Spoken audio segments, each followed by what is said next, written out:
네, 국내 상황도 알아봅니다. 신규 확진자 나흘째 20명대에 머물렀습니다. 다만 경북 예천에서 요 며칠 환자가 계속 나오고 있고 또 자가격리자가 무단 이탈하는 사례도 자꾸 적발됩니다.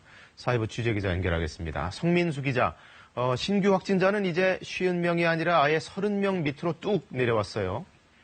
네, 어제 0시 기준으로 코로나19 확진자 22명이 추가로 발생했습니다. 8일째 신규 확진자 30명 안팎을 유지하고 있고요. 특히 지난 월요일부터는 나흘째 20명대입니다. 전체 확진자 가운데 73%는 격리 해제됐습니다. 하지만 141명이 격리 해제 후 재양성 판정을 받아 방역당국이 원인을 조사하고 있습니다. 지금까지 코로나19 사망자는 230명으로 집계됐습니다. 네, 그리고 아까 서두에서도 잠깐 말씀을 드렸듯이 이 경북 예천의 상황이 좀 좋지 않죠? 네, 경북 예천에서는 지난 9일부터 일주일 사이 30명 넘는 확진자가 발생했는데요. 감염 사실을 모르고 확진자가 미용실, 식당, 목욕탕 등을 방문한 것으로 알려졌습니다. 방역당국은 인구 밀집지가 아닌데도 한 사람이 단기간에 30명이 넘는 이웃을 감염시킨 사례라며 사회적 거리 두기가 그만큼 중요하다고 강조했습니다.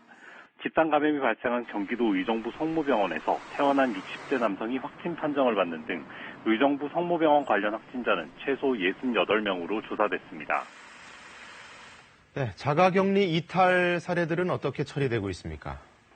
현재까지 무단 이탈로 적발된 자가격리자는 231명으로 이 가운데 16명이 기소 의견으로 검찰에 송치됐습니다. 정부는 무단 이탈자는 긴급재난지원금 지원 대상에서도 제외할 방침인데요. 그제 선거에 참여한 10,000여 명의 자가격리자 가운데 4건의 무단 이탈 사례도 적발됐습니다.